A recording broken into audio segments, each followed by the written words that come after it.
Hari ini saya mau bagi kepada kita semua mengenai iman. Jadi apa yang saya sampaikan ini adalah pelajaran tentang iman yang saya belajari, yang saya hidupi selama 25 tahun. Dan saya berdoa, saya percaya ini akan berkati saudara juga. Pelajaran iman yang pertama yang saya dapat, ini waktu saya betul-betul masih muda saudaraku. Pelajaran iman yang pertama saya adalah dari Markus 11 ayat 22 sampai 24. Tetapi sebelum Markus 11 ayat 22 sampai 24 ceritanya begini. Jadi Tuhan Yesus lagi jalan dengan murid-muridnya keluar dari Baitania menuju ke Yerusalem. Perjalanannya panas, perjalanannya melelahkan. Terus di tengah jalan ada Tuhan Yesus lihat ada pohon ara. Begitu. Wah, gitu ya. Dan pohon ara itu begitu lebat, banyak daunnya hijau begitu. Jadi wah enak juga nih kalau ke situ makan dulu buahnya karena ada buah dari pohon ara. Nah tetapi ternyata sampai di pohon ara itu nggak ada buahnya. Buahnya nggak ada di pohon itu. Kemudian Tuhan Yesus mengatakan begini, jangan lagi seorang pun makan buahmu selama-lamanya. Begitu, itu Tuhan Yesus bilang. Jadi kamu nggak akan berbuah lagi untuk selama-lamanya. Gitu. Di depan murid-muridnya dia bicara begitu, kemudian mereka melanjutkan perjalanannya masuk ke Yerusalem, melakukan pelayanan pekerjaan di Yerusalem. Kemudian malamnya mereka pulang lagi ke Baitania, kemudian keesokan harinya mereka lewati jalan yang sama untuk balik lagi ke Yerusalem.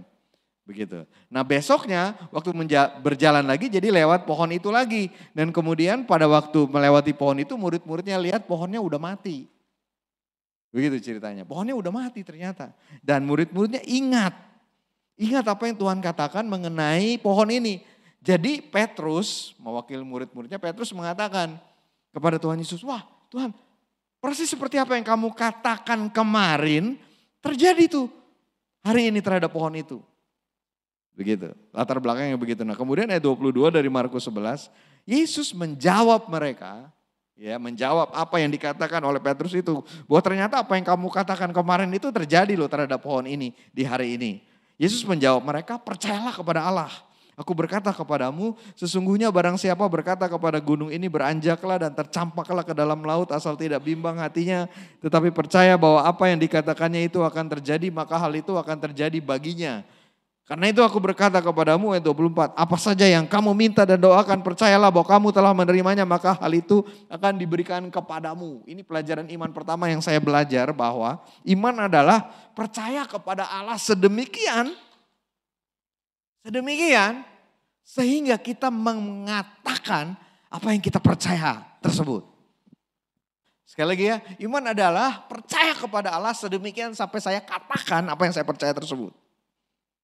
Kemudian dari ayat terakhir, ayat 24 ini, yang juga saya belajar adalah iman berarti keputusan untuk percaya sudah terima.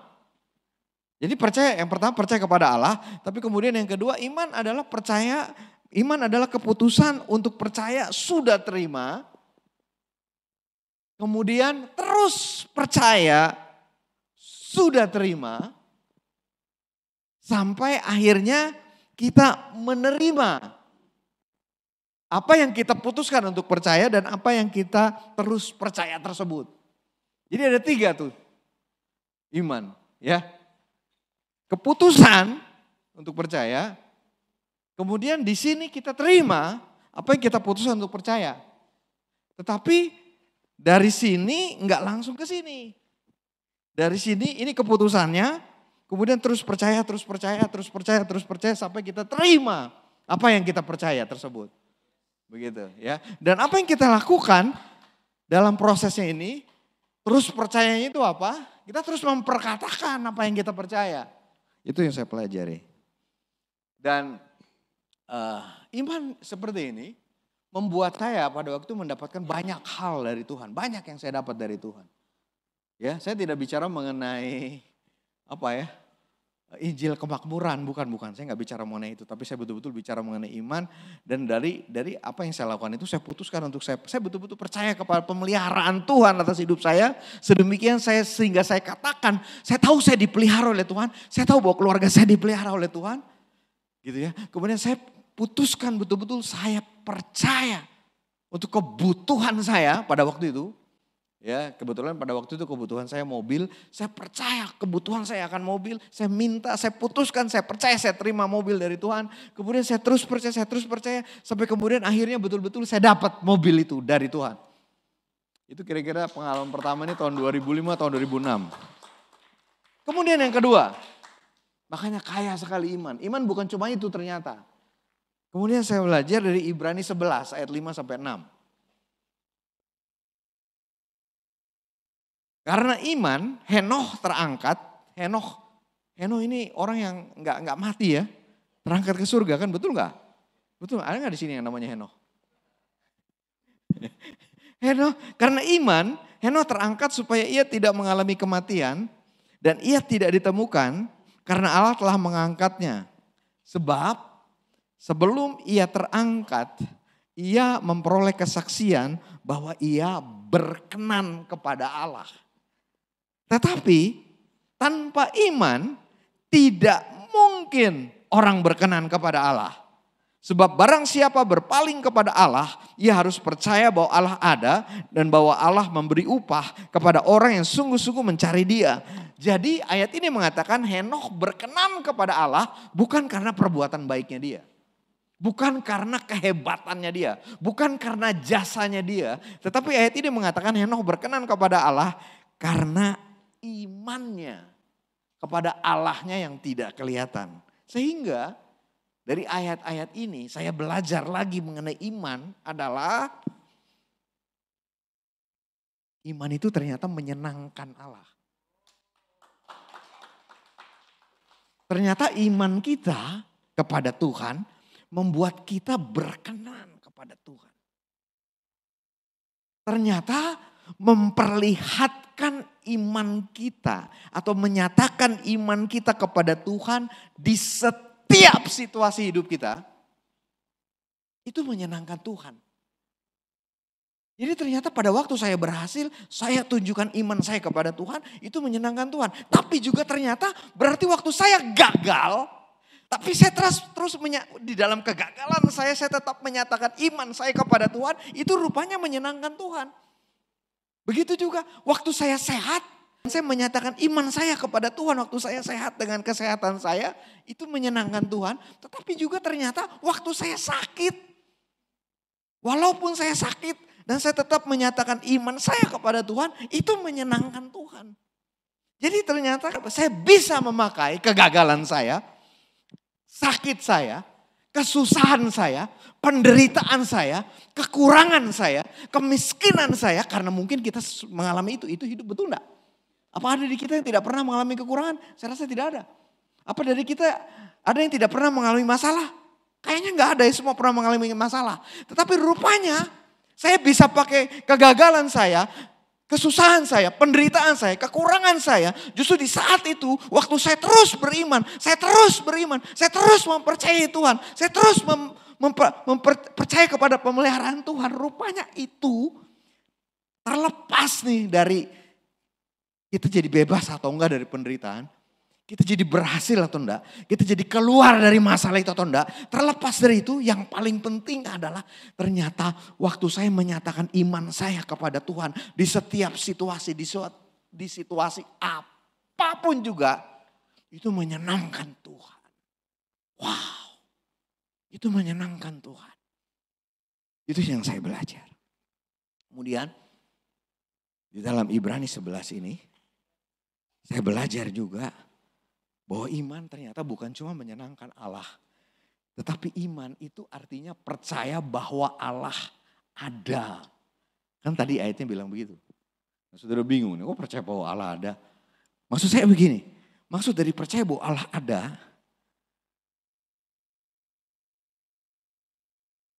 Allah ada itu sebetulnya dalam bahasa aslinya artinya adalah gini. Aku adalah aku. Begitu. Ya.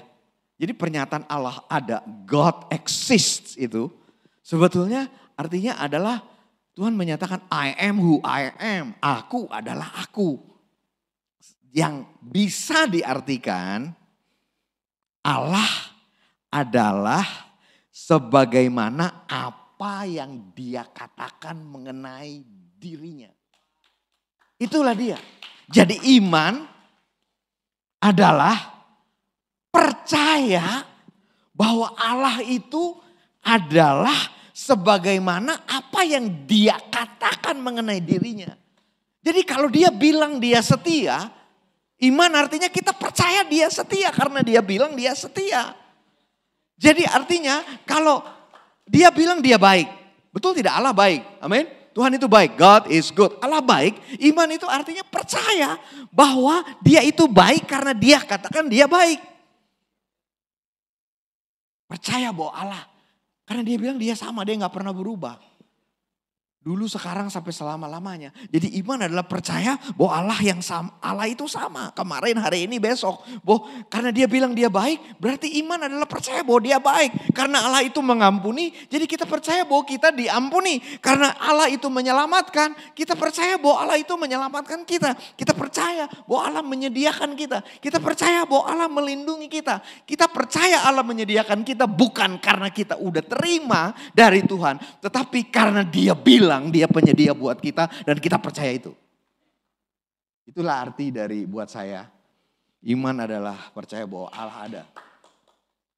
Dan belum selesai. Ibrani 11 ini mengatakan satu lagi. Jadi di Ibrani 11 saya belajar iman itu menyenangkan Allah. Saya belajar iman itu percaya bahwa Allah ada.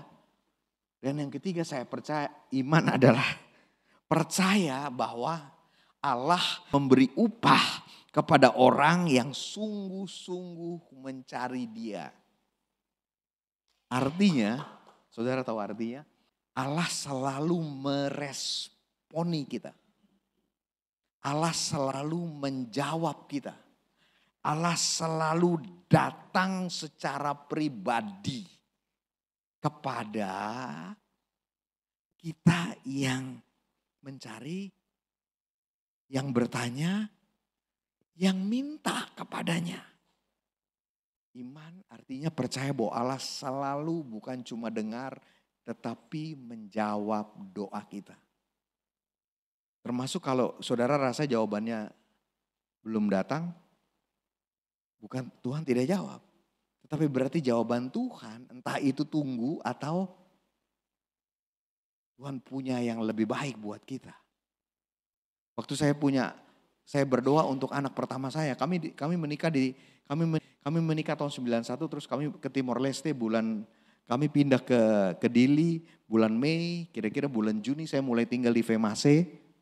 Bulan Juni, ya kemudian akhirnya jadi bertahun-tahun kami tinggal di Timur, begitu di Timor Leste, kami berdua terus. Kami pengen anak. Begitu kan? Tapi gak datang-datang anaknya. Tuhan gak jawab, kami minta anak. Kami minta kepada Tuhan anak. Gitu, tapi anaknya gak datang-datang. Sampai akhirnya selesai tugas di Timor Leste, kami kembali ke Jakarta, tetap berdoa, gak datang juga anaknya. Apa Tuhan gak jawab? Jawab. Tapi berarti jawabannya, entah jawabannya tidak, atau jawabannya tunggu. Betul gak? Tapi Tuhan gak pernah gak jawab, Tuhan gak pernah gak dengar. Karena kembali lagi, saudara mesti percaya itu bahwa iman adalah Allah. Percaya bahwa Allah memberi upah. Percaya bahwa Allah dengar. Percaya bahwa Allah jawab. Percaya bahwa Allah respons. Percaya bahwa Allah intervensi. Percaya bahwa Allah itu datang kepada saudara sebagai pribadi. Jadi Allah jawab dari awal. Tapi bagi kami mengenai anak waktu itu berarti jawabannya adalah tunggu. Tunggunya lama lagi. Tapi itulah iman. Dan saya udah belajar tadi. Saudara kita belajar iman adalah keputusan untuk percaya dan terus percaya. Dan buat kami waktu itu tunggunya ternyata 10 tahun. Jadi anak-anak kami yang pertama 10 tahun setelah kami menikah baru lahir Joshua. Tadi gak kelihatan ya bedanya jauh banget umurnya ya karena baru 10 tahun baru punya anak gitu ya. Jadi saya pikir bukan cuma anak yang udah dewasa sekarang tapi orang tuanya yang tetap muda ya Isya. Anak pertama kami lahir 10 tahun setelah kami menikah, anak kedua kami lahir 2 tahun setelah itu. Dan kita pikir udah cukup. Tapi ternyata buat Tuhan belum cukup. Anak ketiga kami lahir 5 tahun dari anak kedua kami. Begitu. Percaya Iman adalah percaya bahwa Tuhan selalu menjawab doa kita. Ya. Pernah gak saudara ngerasa ini Tuhan dengar apa enggak? Pernah gak rasa itu? Pernah gak saudara rasa Tuhan ini jawab apa enggak? Saudara iman, kalau saudara beriman, ayo kita beriman artinya percaya bahwa Allah memberi upah kepada orang yang sungguh-sungguh mencari Dia. Jadi kalau saudara udah mencari Dia, kalau saudara udah berdoa, kalau saudara udah percaya kepada Dia, kalau saudara percaya Dia jawab, Dia udah tunggu aja. Pelajaran iman yang ketiga ya, pelajaran saya nih ya, mengenai iman yang ketiga, ini saya mau tanya kepada saudara. Apakah yang terpenting dari iman adalah mendapatkan apa yang kita imani? Coba, menurut saudara gimana? Apakah yang terpenting dari iman adalah mendapatkan apa yang saudara imani? Jawabannya gimana? Karena kemudian dalam perjalanan hidup saya, kami pernah mengimani mobil, dapat loh mobil. Terus 2 tahun yang lalu saya kena COVID, saudara. Berdoa percaya Tuhan sembuhkan, percaya gak akan masuk ke rumah sakit, percaya gitu kan. Dan itu masih model isoman kan, positif isoman dulu di rumah. Selama 10 hari saya beriman, percaya saya sembuh, saya gak akan masuk ke rumah sakit. Percaya betul sama Tuhan, percaya betul. Kembali lagi, apakah iman berarti selalu mendapatkan apa yang kita imani? Wah, keadaan saya makin parah, saudara. Akhirnya setelah 10 hari ya, isoman, saturasi saya 81. Istri saya bawa saya ke rumah sakit. Dan saya bukan cuma dirawat di rumah sakit, saya harus tinggal di ICU selama 10 hari. Saudara sendiri yang jawab, apakah iman saya dijawab oleh Tuhan apa enggak jadinya? Karena poinnya adalah, ini yang saya mau sampaikan dari poin ketiga. Jadi itu cuma pertanyaan pancingan doang sebetulnya. Tapi poin ketiga ini yang saya belajar lebih lanjut lagi mengenai iman adalah di ayat 4 dari Ibrani 11 tadi. Karena iman Habel telah mempersembahkan kepada Allah. Dan kalau saudara baca mulai ayat 4 dan seterusnya, saudara akan lihat bahwa karena iman, jadi balik lagi ya. Karena iman Habel mempersembahkan korban. Karena iman Nuh mempersiapkan bahtera. Karena iman Abraham taat waktu disuruh mempersembahkan anaknya. Karena iman Ishak memberikan berkatnya dikatakan kepada anaknya. Karena iman Yakub juga memberkati anaknya. Karena iman Yusuf memberitakan bahwa keturunannya nanti akan keluar dari Mesir. Karena iman, Musa menolak disebut anak Firaun. Jadi yang saya bacakan kepada saudara ini, dari pasal 4 dan seterusnya ini, ternyata karena iman tidak ada satupun kata yang berbicara mengenai mereka menerima. Tetapi saya lanjutin lagi sedikit. Ayat 32-nya, Ibrani 11 sampai 34. Dan apakah lagi yang harus aku sebutkan? Sebab aku akan kekurangan waktu, kata penulis. Apabila aku hendak menceritakan tentang Gideon, Barak, Simson, Yefta, Daud, Samuel, para nabi. Yang karena iman, perhatikan ya, karena iman telah menaklukkan kerajaan-kerajaan, mengamalkan kebenaran, memperoleh apa yang dijanjikan. Betul, dapat. Tetapi bukan cuma memperoleh apa yang dijanjikan, betul enggak? Lalu dikatakan menutup mulut singa-singa, kemudian memadamkan api yang jahat. Kemudian dikatakan begini, mereka telah luput dari mata pedang, telah beroleh kekuatan dalam kelemahan, telah menjadi kuat dalam peperangan, dan telah memukul mundur pasukan-pasukan tentara asing. Yang saya mau menyimpulkannya dengan dari kata-kata Oswald Sanders yang mengatakan, iman adalah melakukan banyak hal. Iman itu bertindak. Iman itu berani mengambil resiko. Iman itu membuat kita berani keluar dari zona nyaman kita untuk melakukan hal-hal yang Tuhan mau kita lakukan. Dengan kata lain, ternyata iman itu bukan cuma untuk supaya kita bisa terima. Dengan kata lain, iman itu ternyata bukan cuma untuk supaya kita berkenan kepada Tuhan. Iman juga berarti melakukan tindakan iman. Itu yang saya belajar. Karena iman, saya melakukan tindakan iman. Itu kenapa? Karena iman, saya memberi ke rumah Tuhan. Saudara memberi ke rumah Tuhan karena saudara mau terima balik dari Tuhan? Nggak apa-apa juga. Nggak apa-apa juga. Karena memang Tuhan bilang apa yang saudara tabur, saudara tuai. Tetapi ada perspektif lain dari iman yang mau mengatakan kita memberi karena iman. Maka saya jadi memberi. Karena iman saya jadi melayani. Karena iman makanya saya bekerja walaupun susah. Karena iman makanya saya terus sekolah belajar walaupun pelajarannya susah. Karena iman saya terus berusaha. Entah itu berusaha di dalam pekerjaan, entah itu usaha bisnis kecil-kecilan, entah itu apapun juga. Tetapi karena iman maka saya melakukan tindakan iman. Karena iman itu bertindak. Itu yang saya belajar saudaraku. Amin. Satu lagi ya. Ini yang jadi pergumulan saya sebetulnya, tetapi mau gak mau justru ini jadi klimaks sebetulnya karena yang memberikan contoh ini Tuhan Yesus. Pelajaran yang terakhir yang keempat. 2:42. Ini cerita waktu Yesus mau disalib. Yesus bilang begini, ya Bapakku jika engkau mau, ambillah cawan ini daripadaku. Boleh gak kata-katanya dirubah sedikit artinya artinya sama gitu, tapi kata-katanya dirubah sedikit begini. Ya Bapakku, aku maunya cawan ini berlalu daripadaku. Tetapi bukanlah kehendakku, melainkan kehendakmu lah yang terjadi. Dan inilah iman yang terbesar yang saya belajar. Yang diperlihatkan oleh Tuhan Yesus untuk kita contoh dan teladani. Bahwa iman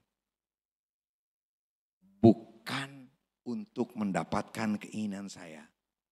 Tetapi untuk kehendaknya terjadi di dalam dan melalui hidup saya.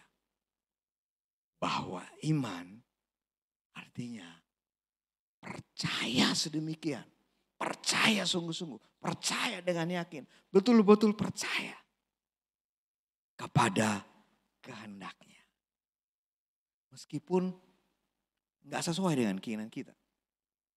Meskipun tidak sesuai dengan harapan kita. Itu juga iman.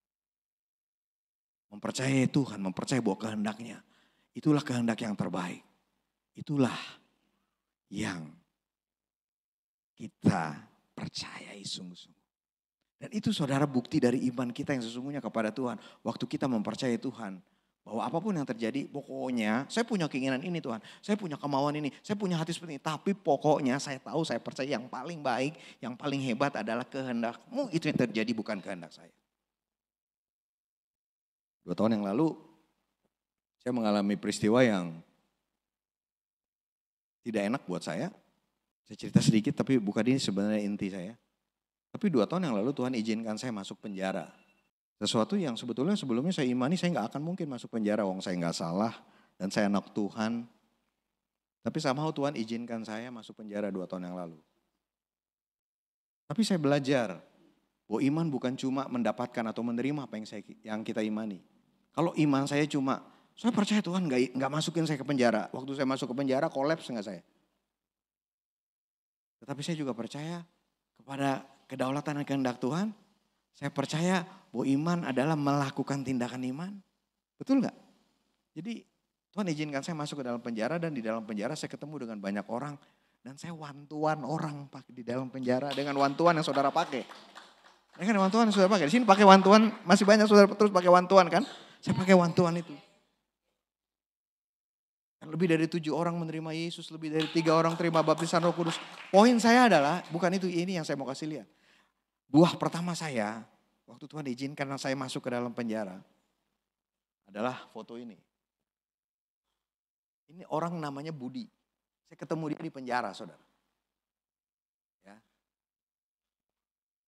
Bajunya rapi sih, pakai batik apa segala. Tetapi dalam badannya itu penuh dengan yang menggambarkan bagaimana susahnya masa lalu dia. Saya mewantuan dia, saya menginjili dia. melayani dia. Kemudian saya keluar duluan, saya cuma sebentar, kalau saya nggak salah kan. Saya keluar duluan, akhirnya saya masuk tapi saya keluar 30 hari kemudian. Dan Budi perlu tinggal di dalam tahanan, pindah ke tempat lain selama lebih dari 1,5 tahun setelah saya keluar, masih di dalam penjara. Tapi kemudian setelah dia keluar, ketemu lagi dengan saya. Dan persis 2 tahun setelah saya injili dia, 2 tahun. Karena saya injili dia bulan September 2020. September 2022, slide selanjutnya. Dia dibaptis air di gereja. Maunya waktu itu baptisnya di penjara, tapi nggak bisa kan baptis di penjara kan? Nggak dikasih. Perlu waktu 2 tahun. Iman bukan cuma menerima yang kita mau. Iman justru waktu kita susah, inilah kita perlihatkan iman kita kepada Tuhan. Iman justru kita percaya kepada kehendak Tuhan walaupun kita tidak mengerti. Saya nggak ngerti kenapa saya mengalami masa yang tidak enak. Tapi 2 tahun kemudian bulan September kemarin, ini tanggal 17 atau 18 September ini kalau nggak salah. Waktu kita baptis, saya mengucap syukur. Rupanya Tuhan masukkan saya ke dalam untuk bawa orang ini kepada Tuhan, menjadi murid Tuhan. Bagi kemuliaan nama Tuhan. Juga ngingetin kita kadang-kadang kita kalau ngelainin orang gak langsung bertobat ya. Gak sebulan bertobat ya, ini perlu waktu 2 tahun saudaraku. Tapi ini terjadi. Nah, itulah 4 hal yang saya sampaikan kepada saudara mengenai iman. Jadi apa aja tadi? Yang pertama iman adalah, singkat cerita, yang pertama iman adalah percaya kepada Allah sedemikian sehingga kita perkatakan apa yang kita percaya. Dan iman adalah keputusan untuk percaya, terus percaya sampai kita terima. Itu yang pertama. Kemudian pelajaran yang kedua, iman itu iman menyenangkan Tuhan. Iman percaya bahwa Tuhan adalah seperti apa yang Dia katakan mengenai dirinya. Dan iman adalah percaya bahwa Tuhan dengar doa kita. Tuhan beri upah kepada kita. Amin. Kita mencari, kita berdoa dan Tuhan jawab doa kita. Dan kemudian yang ketiga, iman bukan cuma mengenai kita terima apa yang kita imani. Tapi iman yang lebih penting adalah melakukan. Saya beriman sedemikian sehingga saya bukan cuma memperkatakan. Tetapi saya melakukan apa yang saya imani. Saya beriman sedemikian sehingga saya bukan cuma memperkatakan atau percaya saya menerima keadaan berubah. Tetapi walaupun keadaan belum berubah, saya tetap melakukan tindakan iman. Saya tetap percaya kepada Tuhan. Dan yang terakhir tadi, iman bukan bicara mengenai saya dapatkan apa yang saya ingini, tapi mempercayai kepada kehendak Tuhan yang sempurna yang terjadi di dalam kehidupan kita. Apa yang saudara mau katakan dengan perjalanan iman saudara? Kita orang Kristen tuh dikatakan orang yang beriman. Jadi kalau dikatakan orang yang beriman, mari kita beriman. Waktu saudara beriman, saudara akan mengalami Tuhan secara luar biasa. Waktu saudara beriman, saudara akan mengalami Tuhan seperti apa yang Dia katakan mengenai dirinya itu. Amin. Waktu saudara beriman, saudara akan makin dekat dengan Dia. Dan betul ada banyak buah nanti saudara iman, saudara akan dapati apa yang saudara imani. Seperti saya pernah alami itu, saya beriman anak, saya dapat anak walaupun tunggu 10 tahun. Saya beriman mobil, saya dapat mobil. Enggak sampai 10 tahun kalau beriman mengenai mobil, kalau enggak salah waktu itu cuma 2 tahun aja. Ya, tetapi akhirnya kan bukan cuma mengenai itu kan. Dan akhirnya saya mau tutup dengan sebagai keluarga rohani. Matius 18 ayat 19. Dan lagi aku berkata kepadamu, jika 2 orang daripadamu di dunia ini sepakat meminta apapun juga, permintaan mereka itu akan dikabulkan oleh Bapakku yang di surga. Saya ganti ya. Aku berkata kepadamu, jika 2 orang daripadamu di dunia ini sepakat beriman mengenai apapun juga, maka iman mereka itu akan dikabulkan oleh Bapakku yang di surga. Yang terakhir, iman kita bersama sebagai keluarga rohani. Penting saudara dalam keluarga rohani karena iman bukan cuma berbicara mengenai iman individual satu orang. Tapi iman bersama. Itu punya kekuatan, itu punya kuasa. Apa yang keluarga rohani ini, apa yang gereja ini imani. Bersama-sama bersatu, beriman, percaya bahwa itu akan terjadi, itu akan saudara dapatkan bagi kemuliaan nama Tuhan. Mari beriman bersama. Saya dengar dari Pastor Roni, kalian beriman untuk gedung gereja, gedung kebaktian kalian di tahun 2023. Jadikan itu corporate iman bersama kalian. Jangan cuma ini iman dari Pastor Roni atau Ibu Mita atau beberapa orang di sini. Bersama-sama. Janji Tuhan kepada kita. Ini janji Tuhan soalnya ini. Jika dua orang daripadamu di dunia ini sepakat meminta apapun juga permintaan mereka itu akan dikabulkan oleh Bapakku yang di surga. Amin. Percaya itu akan terjadi? Lakukan aja. Yang paling penting sebetulnya bukan kita menerima, tapi kita melakukan apa yang Tuhan bilang mengenai iman. Dan bukan cuma bicara mengenai keluarga rohani. Siapa di sini yang datang sebagai suami dan istri? Tidakkah dua orang yang paling dekat itu sebetulnya suami istri? Siapa yang datang di sini orang tua dengan anak atau dengan saudara kandung? Tidakkah keluarga jasmani juga dekat? Dan Tuhan yang tempatkan kita bersama-sama sebagai keluarga jasmani? Jadi tahukah saudara kesepakatan suami istri? Itu berlaku untuk ayat ini. Iman bersama dari suami istri, iman bersama dari orang tua dan anak, iman bersama dari keluarga jasmani juga. Tuhan Yesus katakan, aku berkata kepadamu, jika dua orang daripadamu di dunia ini, jika suami istri, jika orang tua dengan anak, jika saudara kandung, saudara dengan saudara. Jika dua orang daripadamu di dunia ini sepakat meminta apapun juga. Permintaan mereka itu akan dikabulkan oleh Bapakku yang di sorga. Amin. Lalu bagaimana kalau saya datang belum dengan keluarga saya? Terus percaya, terus berdoa. Seperti apa yang saya lakukan. Beritakan kabar baik dan percaya. Kalau saudara belum bisa buat kesempatan suami istri karena suami atau istri saudara belum ada di tempat ini. Jangan berhenti, jangan menyerah. Tuhan akan buat suami atau istri saudara juga datang, berbakti bersama-sama, beribadah bersama-sama. Untuk saudara bisa buat kesepakatan iman bersama-sama. Amin. Amin. Kita berdoa. Biarlah firman ini memberkati kami dan memperlengkapi kami dan menguatkan kami. Serta memberikan bekal bagi perjalanan iman kami ke depan. Di dalam nama Tuhan Yesus. Berdoa untuk individu atau untuk keluarga yang sedang mengimani sesuatu. Bahkan mungkin mereka mengimani hal yang mustahil. Aku berdoa Tuhan berikan apa yang mereka imani itu. Di dalam nama Tuhan Yesus. Aku berdoa untuk apa yang diimani oleh gereja ini. Kami berdiri bersama-sama. Aku juga berdiri bersama-sama dengan gereja ini.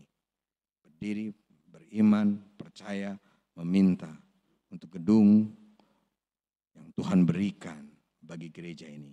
Di dalam nama Tuhan Yesus. Tuhan, aku berdoa buat kami berani minta kepada Tuhan. Buat kami berani percaya kepada Tuhan. Buat kami berani membuat kesepakatan untuk percaya kepada Tuhan. Dan apapun kesepakatan yang diambil. Kesepakatan yang dibuat. Kesepakatan iman yang dibuat oleh anak-anak-Mu. Tuhan yang jawab. Tuhan yang buat itu terjadi. Di dalam nama Tuhan Yesus. Datanglah kerajaan-Mu. Jadilah kehendak-Mu. Di dalam hidup kami. Di dalam keluarga kami. Seperti di surga. Terima kasih untuk penyertaan Tuhan, untuk kekuatan Tuhan bagi setiap kami. Di dalam nama Tuhan Yesus. Amin.